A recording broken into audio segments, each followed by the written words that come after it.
안녕하세요.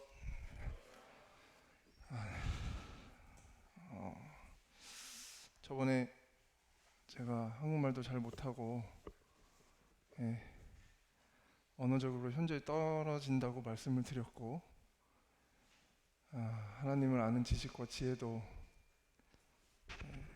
정말 잘 모른다고 말씀을 드렸는데도 불구하고 이 자리에 왜 섰는지 잘 모르겠어요. 제가 중국에 하나님을 같이 섬겼을 때는 정말 담대하게 말씀을 전했거든요.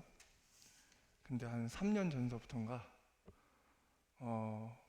중국 분들과 같이 교제하면서 말씀을 전하는 데 있어서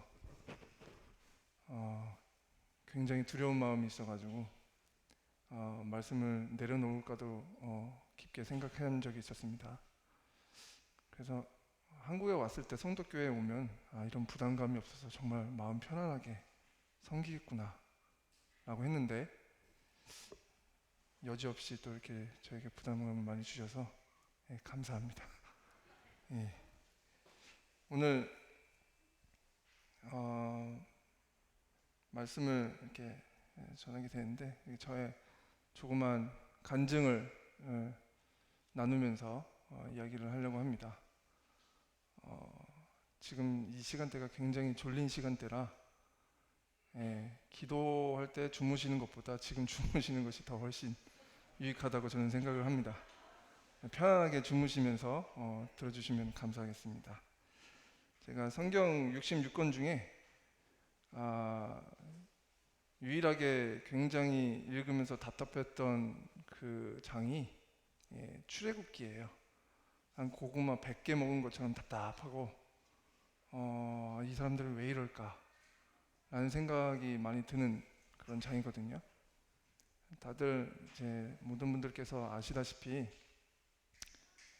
이스라엘 민족이 자기네들 원해서 나 애굽에서 좀 꺼내주세요라고 하나님 앞에 요구를 했는데 하나님께서 갖가지의 능력을 펼치시면서 하기 싫은 사람 모세를 데려다가 애굽에서 건져내셨거든요. 이스라엘 민족은 그것을 눈으로 봤고 느꼈고 분명히 그 능력을 알고 있습니다. 심지어 말도 안 되는 홍해를 가르시면서 그들을 구해내셨죠. 근데 굉장히 아이러니하게도 기쁨도 잠시 홍해를 건너자마자 또 시간이 지나서 그 능력과 은혜를 잊은 채 하나님 앞에 원망을 합니다. 먹을 거 없다고. 그래서 하나님께서 만나를 허락하시죠. 그래도 기쁨도 잠시 이번엔 더 강하게 원망을 합니다. 내가 전에 애굽에 살았을 때는 배불리 먹었는데. 그래서 하나님께서 또 말도 안 되게 배 터지도록 고기를 먹이세요. 근데 기쁨도 잠시 또 지나가서 또 원망을 합니다. 물 좀 달라고. 이게 말이 안 되는 상황이거든요. 심지어 이스라엘 민족이 광야 생활을 하면서 구름 기둥과 불 기둥을 하나님께서 허락하셔서 매일매일 그 삶 속에서 은혜 가운데 살고 그것을 눈으로 보고 직접 체험하고 하는 삶을 살고 있어요. 그런데도 불구하고 항상 원망과 불평, 불만과 하나님을 시험하는 그런 자세에 이 출애굽기를 항상 읽으면서 굉장히 답답하고 미련하고 어리석은 이스라엘 민족을 이렇게 보게 되거든요. 뿐만 아니라 그런 능력을 받는데도 불구하고 모세가 시내 산에서 하나님의 그런 명령과 깊은 교제 가운데 있는데 그 짧은 시간 동안에도 우상 숭배를 합니다. 말이 안 되죠. 저 같았으면 당장이라도 죽였을 텐데 하나님께서는 그러지 않으셨어요. 근데 요 근래에 제가 철저하게 이 이스라엘 민족과 다를 바가 없다. 더하면 더했지 덜하지 않구나 라는 것을 많이 깨달았는데 상황이 굉장히 비슷합니다. 중국에 있을 때 제가 정말 원했던 것은 언제 이 하얼빈에서 나도 탈출을 할까? 출애굽 하듯이 나도 하얼빈 좀 하고 싶다 라는 생각이 되게 많았어요. 너무 지긋지긋했고 환경 자체가 좋은 날씨가 진짜 손에 꼽힐 듯이 황사 아니면 미세먼지 아니면 각종 날파리 말도 못해요. 사계절 내내 좋은 날씨가 거의 없어요. 항상 마스크 쓰고 다니고 좋은 날이다 하는 날에는 무조건 나가야 됩니다. 그런 답답함 속에서 있었고 무엇보다도 성도 간의 교제가 굉장히 갈급했습니다. 교제하는 사람들이 특히 형제는 제일 적은 나이가 49이에요. 저랑 많이 난 차이죠. 교제할 수 있는 분이 저로서는 없었고 자매도 역시 마찬가지였습니다. 뿐만 아니라 이 한국 모임에 잘 된 이 시스템이 너무 부러웠어요. 제 아이가 커서 이 한국 모임에서 이런 경험들 하지 못하는 게 안타깝다. 당시 중국에 있었을 때 너무 안타깝고 주일학교, 학생회, 청년회, 연령별 이 모임이 저는 되게 시스템적으로 잘 돼 있다고 생각을 하고 한국 모임만큼 축복된 모임이 또 없습니다. 전 세계 어느 나라도 전국 청년 캠프, 전국 어린이 캠프 없어요. 중국에서 그거 못합니다. 뿐만 아니라 모이지도 못하고 자유롭게 모일 수 있는 이런 문화 가운데에서 하나님의 큰 은혜 가운데서 사는 그 한국 모임이 제 마음 가운데 너무 부러웠어요. 저도 그 안에서 같이 교제하고 싶고 배우고 싶고 같이 영혼간의 교제를 나누고 싶다라는 깊은 가운데 언젠가서부터 이제 한국 생활이 너무 그립더라고요. 또 한 가지는 한국에 먹을 것이 많습니다. 맛있는 게 많아요. 중국이 되게 큰 나라 같지만 특히 저희 동북 삼성에는 어디 나가서 뭘 먹으면은 그렇게 종류가 다양하지 않습니다. 다들 허거 아시죠? 10집 중에 한 7집은 허거집이에요. 다양성이 없습니다. 특히 저같이 이렇게 먹을 것을 좋아하는 사람들에게는 굉장한 스트레스예요. 한국에 오니까 먹을 게 많아요. 그래서 정말 갈급함 속에 있었는데 이후에 어쨌든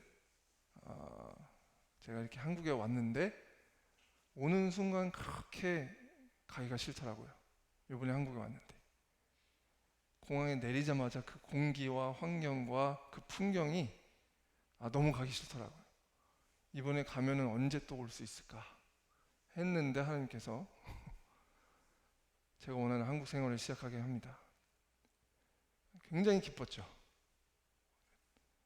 기쁨도 잠시 이제 어려움이 찾아오기 시작하는데 둘째 아이가 태어났어요. 언제까지 제가 장모님 댁에서 살 수는 없잖아요. 그래서 저희 아내가 이 집에 대해서 굉장히 고민을 많이 하고 기도도 많이 하고 심지어 그 집 문제를 위해서 비 오는 날 우산 쓸고 집 주위의 모든 은행을 돌았어요. 그렇게 하나님께서 저희의 문제점도 아시고 저희의 마음이 이걸 해결하기를 원했고 갈급했고 굉장히 어려웠는데 그걸 해결해 주시더라고요. 그때 너무나 기뻤습니다. 하나님께서 알아서 해주시는구나. 근데 기쁨도 잠시 지금은 언제쯤이면 이 집에서 나갈 수 있을까? 언제쯤이면 우리 집에서 해를 볼 수 있을까? 불평불만이 생기기 시작합니다. 이게 굉장히 사람의 마음이 간사해요. 그때 그 어려움을 싹 다 잊은 채 이스라엘 민족처럼 은혜를 은혜로 생각하지 않고 당연한 권리로 생각하고 있었어요. 이게 완벽하게 하나님의 은혜거든요. 근데 잊어버리고 그런 불평 불만을 제 스스로 하고 있습니다. 뿐만 아니라 제가 이제 한국에서 이제 살게 될 때 막막하죠. 도대체 내가 뭘 먹고 살아야 하나. 제 아내 말로는 저는 항상 쉴 때 침대에 누워서 한숨 쉬며 핸드폰을 보고 각종 구직 사이트를 보면서 하루하루 지냈던 제 모습이 생각난다고 합니다. 그토록 참 기도를 많이 했거든요. 하나님, 제가 일하는 데 있어서도 하나님의 일과 함께 할 수 있는 그런 직업을 허락해 주시고 되도록이면 인천에서 직장 생활하고 싶습니다. 이게 무식하면 몸이 고생한다고 하나님께서 기도를 들어주셨어요. 인천이 그렇게 넓은지도 모르고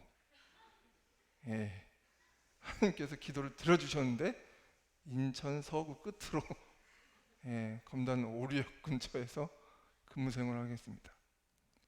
그럼에도 불구하고 저는 굉장히 기뻤어요. 왜냐하면 지금도 저희 팀에서 저 혼자만 제가 낚시업계에서 일하는데 저 혼자만 낚시를 몰라요. 신기해요. 저 왜 뽑는지 모르겠는데 저 혼자만 낚시업계를 모르는데 제가 기획하고 제가 영업을 합니다. 말이 안 되죠.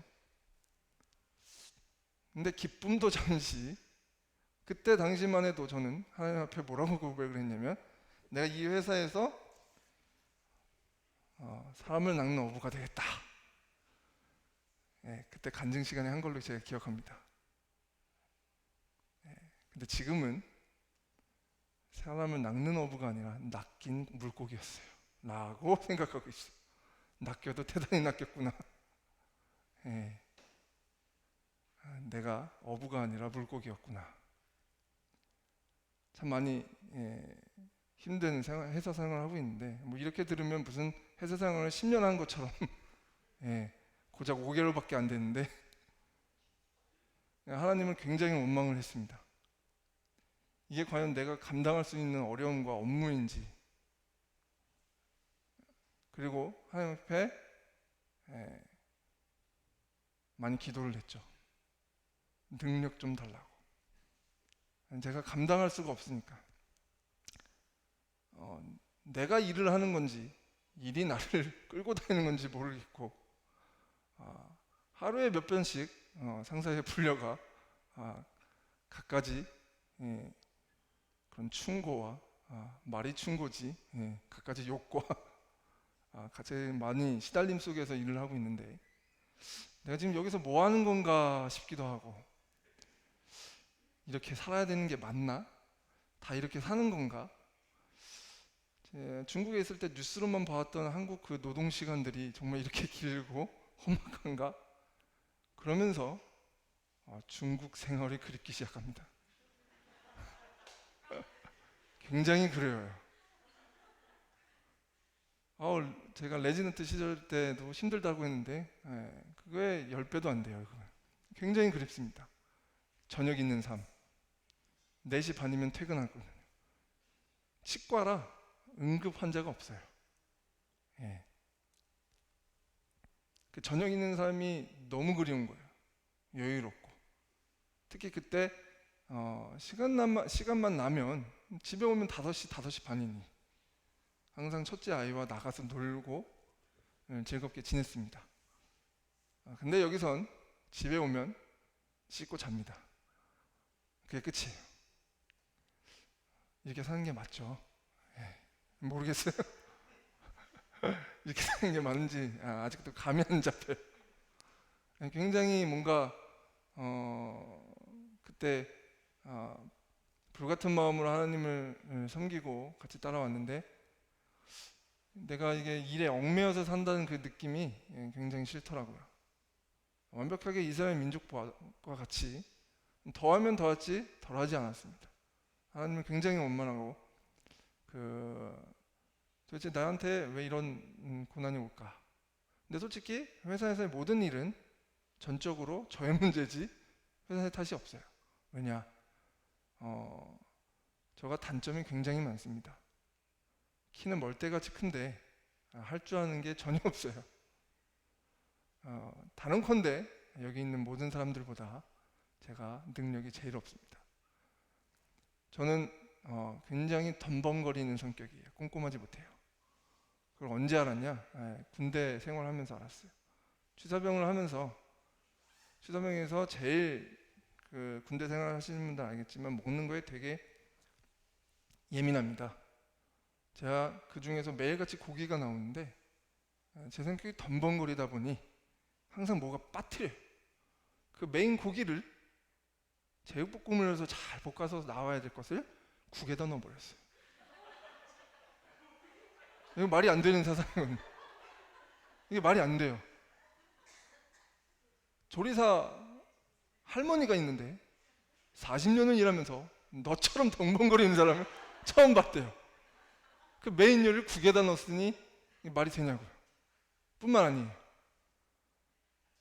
군대에서 항상 그 뭐라고 하죠? 그 조리표가 나옵니다. 매일 뭘 해야 되는 그 표가 나와요. 그거에 맞게 야채와 모든 것들이 다 세팅이 되어 있습니다. 제가 그걸 모르고 하나를 빠뜨리면 그건 통째로 버려야 돼요. 그 다음에 쓸 수가 없어요. 뭐 다른 요리하면서 해야 되지라고 생각하지만 전혀 매칭이 안 됩니다. 예를 들어서 멸치볶음을 해야 되는데 양배추를 넣을 수가 없잖아요. 같은 원리예요. 제가 그 많은 양배추를 모르고 빠뜨려 안 넣었어요. 이렇게 많이 갖가지 이슬을 하면서 항상 뭔가 빠뜨리는 굉장히 큰 단점이죠.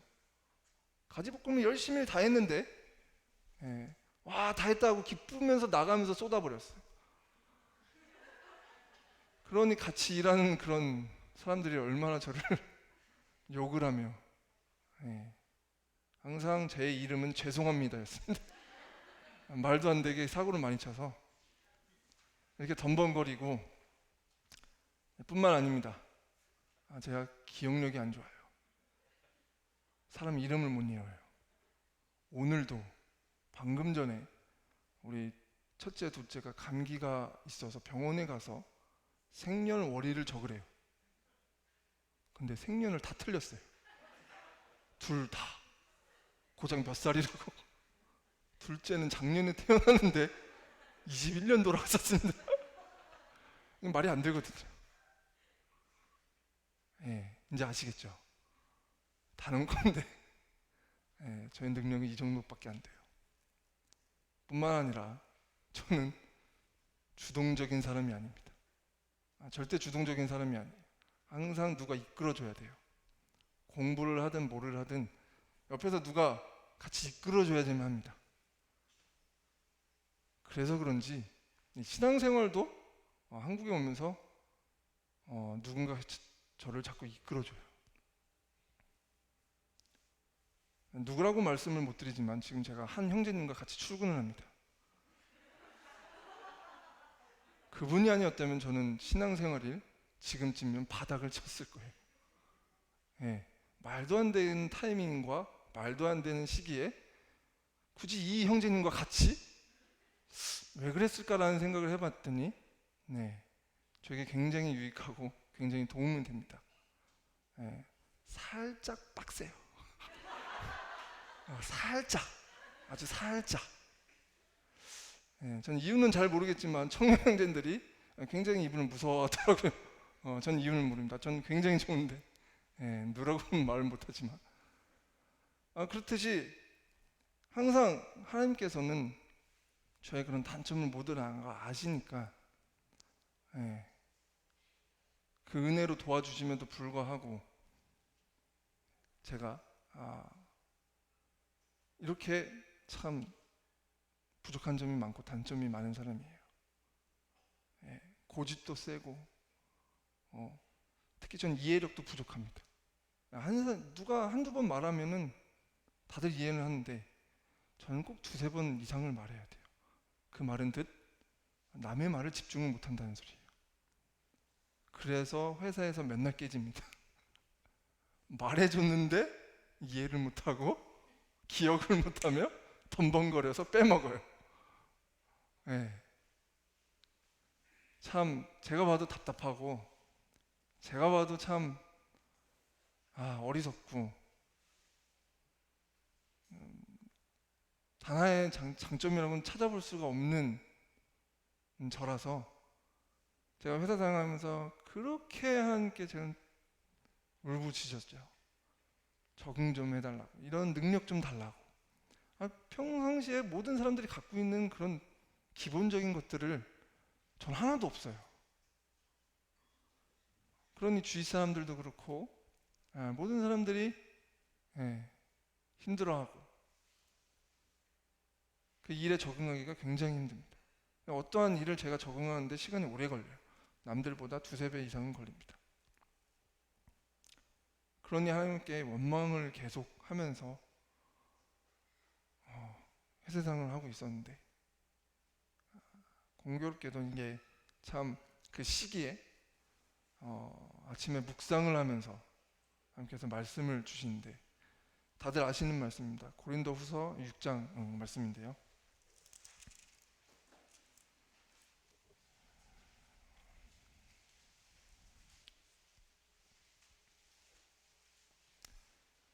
하나님께서 고린도후서 6장 말씀을 저에게 주십니다. 첫 구절이 우리가 하나님과 함께 일하는 자로서 너희를 권하니 하나님은 하나님의 은혜를 헛되이 받지 말라. 그러면서 4절서부터 오직 모든 일에 하나님의 일꾼으로 자천하여 많이 견디는 것과 환난과 궁핍과 고난과 매맞음과 갇힘과 난동과 수고로움과 자지 못함과 먹지 못함과 가운데서도 깨끗함과 지식과 오래 참음과 자비함과 성령의 감화와 거짓 없는 사랑과 진리의 말씀과 하나님의 능력으로 의의 무기를 좌우에 가지고 영광과 욕됨으로 그러했으며 악한 이름과 아름다운 이름으로 그러했으니 우리는 속이는 자 같으나 참되고 무명한 자 같으나 유명한 자요 죽은 자 같으나 보라 우리가 살아있고 징계를 받는 자 같으나 죽임을 당하지 아니하니고 근심하는 자 같으나 항상 기뻐하고 가난한 자 같으나 많은 사람을 부욕해 하고 아무것도 없는 자 같으나 모든 것을 가진 자로다. 다들 아시는 말씀이죠. 되게 처음에 이 말씀을 딱 읽으면서 마음 깊숙한 곳에 제 마음을 찔렀고, 또 한 가지 이해가 안 됐던 부분은 이 4절서부터 5절 그리고 6절서부터 10절까지 굉장히 대조적인 모습이에요. 각가지의 고난과 역경을 가진 사도 바울이 그와 동시에 갖고 있는 마음가짐, 성품들이 있습니다. 읽으면서 솔직히 이해가 안 됐어요. 되게 단순한데 이해가 안 됐어요. 어려움이 있는데 어떻게 웃을 수가 있으며, 역경이 있는데 어떻게 기쁠 수가 있고, 그거 가운데에서 사랑을 지키고 진리의 말씀을 행하며 하나님의 능력에 의해 무기를 좌우하고, 말이 안 되거든요. 하나님께 또다시 부르짖습니다. 하나님, 제가 이런 상황인데 제가 어떻게 이걸 할까요? 말이 안 되는데. 특히 사도 바울은 그나마 명확한 명분 속에서 고난을 받아요. 하나님의 일꾼이잖아요. 하나님의 일을 하면서 하는데도 불구하고 깊게 묵상하다 보니 사도 바울이 더 억울했을 것 같아요. 진리의 말씀을 전하는데 자기가 듣는 것은 욕이고 무시당하고 매맞고, 그럼에도 불구하고 이런 말씀으로 꿋꿋하게 이렇게 나아가는 이 사도 바울의 마음이 굉장히 처음에는 이해는 안 되는데, 이 고린도후서 6장 1절에 하나님의 은혜를 헛되이 받지 말자라는 말씀을 깊게 묵상하게 됐습니다. 사도 바울이 받은 그 은혜가 저랑 다를 바 없어요. 똑같이 복음의 은혜를 받았고 구원의 은혜를 받았고 뿐만 아니라 영생을 얻었고 천국을 저희가 소유했으며 상급을 받을 수 있는 은혜와 예배를 드릴 수 있는 은혜가 있고 제사장의 직분을 갖고 하나님 앞에 나오며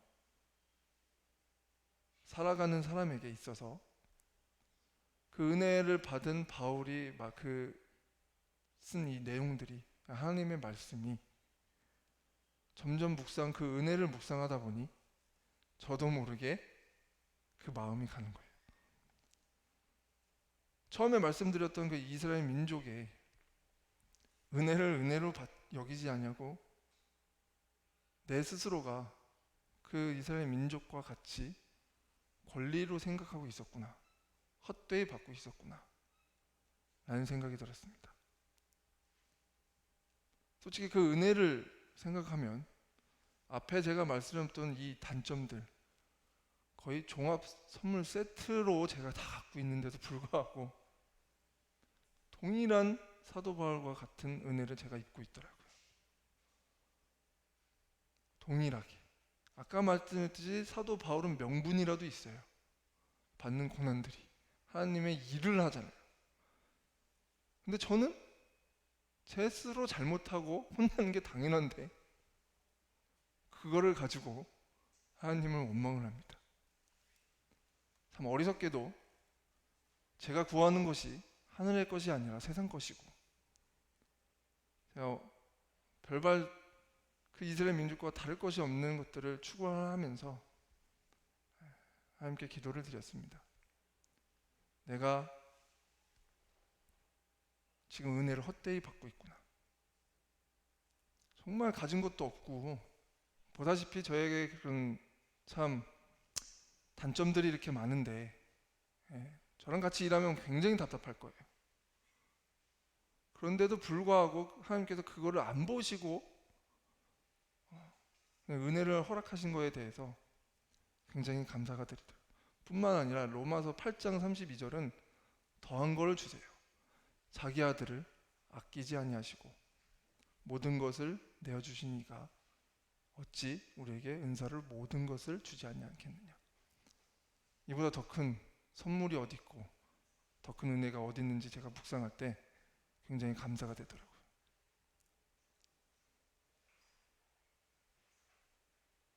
짧은 회사 생활을 하면서 굉장히 많은 걸 느끼면서 생활을 하고 있습니다. 다들 이렇게 생활하는 것 자체가 굉장하다고 생각하고 존경스럽고 이 어려울 때마다 하나님께서 이런 말씀들을 가지고 저에게 나오는 것을 보면 저는 항상 그 은혜를 입으면서 살고 있다는 것을 이렇게 느끼고 있습니다. 항상 모든 방면에서. 그래서 저는 이 말씀의 10절 맨 마지막 구절이 많이 와닿아요. 오늘의 어떻게 보면 주제예요. 아무것도 없는 자 같으나 모든 것을 가진 자로다. 사도 바울이 이런 은혜를 입으면서 결론은 저는 이 말씀이라고 봅니다. 정말 아무것도 가진 자 같으나 모든 것을 가진 자로다. 이 말씀을 묵상하면서 이제는 남의 눈치나 저의 능력을 보지 않고 시선을 별로 신경을 안 쓰게 돼요.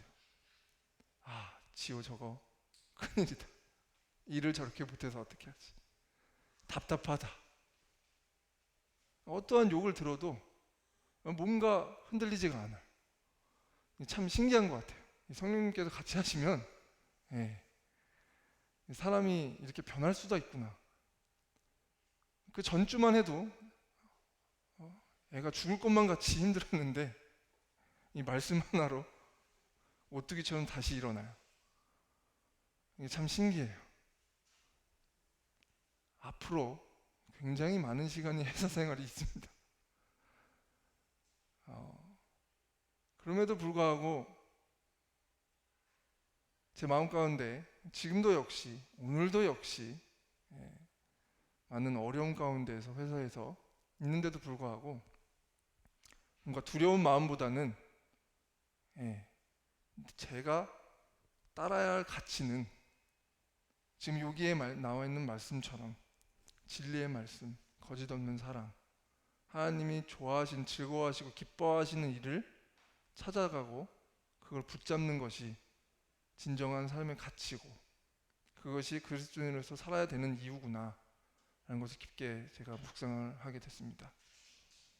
그 이후로 하나님 앞에 능력 좀 주세요 라는 말을 안 해요. 더 이상 못하겠더라고요. 그 은혜를 많이 주신 하나님께서 그 쓰잘데기 없는 세상의 그 능력 가지고 뭐하냐라는 말씀을 오히려 저한테 반문을 하더라고요. 없어도 상관없고 욕먹으면 어떻고 누가 욕하면 어떻고 남의 시선이 어떻고 평가가 어떠할지라도 저는 아무것도 없는 자 같으나 모든 것을 가진 자라는 것을 되게 생각을 하게 됩니다. 혹시나 제가 지나가다가 얼굴색이 많이 안 좋거나 흑백이다 싶으면 오늘 제가 한 말씀을 좀 상기시켜 주세요. 아까 말했던 덤벙거림이 제 단점이기 때문에 금방 잊을 수가 있습니다. 앞으로의 삶 속에서 참 헤쳐나갈 것들이 많은데 정말 제가 말씀 없이는 이 붙잡지 못하면은 제 스스로가 쉽게 무너지는 사람이구나. 저는 되게 인내가 강한 사람이라고 알고 있거든요. 난 참 많이 오래 참는 사람이야 라고 알고 있었는데 전혀 아니에요. 전혀 아니고 쉽게 무너지고 멘탈이 붕괴되며 또한 제가 스스로 뭔가 헤쳐나갈 수 있는 힘이 제게는 없어요. 이게 되게 참 지효 형제는 겸손하다라고 착각하시는 분들이 있는데 하나님께서는 특히 저한테 겸손하지 못한 자에게는 겸손할 수밖에 없는 환경을 만들어줍니다. 이게 겸손이 아니라 정말 없습니다. 왜? 제가 겸손하지 못하기 때문에. 어느 순간 하나님께서 참 이거에 대해서 원망을 많이 했는데 오히려 감사가 되더라고요. 그 일로 통해서 내가 겸손해질 수 있고 또 이 말씀을 통해서 내가 하나님밖에 붙들 사람이 없구나. 내 모든 것을 가진 자로구나. 그 마음에 하루를 살아가고 있습니다. 그럼 저보다도 더 훨씬 많은 어려움을 겪고 있는 형제자매들이 분명히 계시고 그런 부분들이 있을 텐데 오늘 저의 이런 조그마한 강증으로 같이 나누고 싶었고요. 다음에는 저에게 이런 부담을 안 주시기를 부탁드립니다. 굉장히 부담스럽고 물론 하나님께서 허락하시면 하겠지만 이런 부분에 있어서 많은 기도가 됐습니다. 앞으로 제가 어떻게 참 이 회사에서 하나님의 일꾼으로 나아갈지는 참 앞이 캄캄한데요. 많은 기도 부탁드리고요. 이 말씀을 가지고 제가 잊지 않게 할 수 있도록 또 부탁을 드립니다. 많이 연약한 저를 항상 저를 위해서 기도해 주시고 또 저를 위해서 항상 아낌없이 사랑을 베푸시는 성도님들에게 너무 감사드리고 참 감사한 것은 이 성도교회처럼 이렇게 참 질서 있고 모이기를 힘쓰며 뿐만 아니라 참 연령별대로 모이며 체계가 잡혀있는 모임이 그렇게 많지가 않아요. 제가 원했던 그런 어떤 교회의 모습들을 실질적으로 여기서 다니면서 느끼면서 정말 감사가 되더라고요. 중국에서 그렇게 갈급했었는데 그게 현실화 되니까 이게 너무 기뻐요. 이게 뭔가 현실감이 느끼지 못할 정도로 너무나도 기쁘고 또 이런 하나님의 은혜 가운데서 깊이 묵상하니까 저의 불만과 불평들이 점점 없어지더라고요. 그렇게 이런 마음가짐으로 계속해서 할 수 있도록 좀 많이 기도 부탁드리고, 네, 빡세지만 그 형제님과 같이 예, 한 마음 한 뜻으로 나아갈 수 있도록 기도 부탁드립니다. 참 작은 이런 간증들을 경청해 주셔서 감사드리고, 또 다음에도 기회가 된다면 없었으면 좋겠지만, 예, 또 작은 간증으로 만나 뵙기를 원합니다. 감사합니다.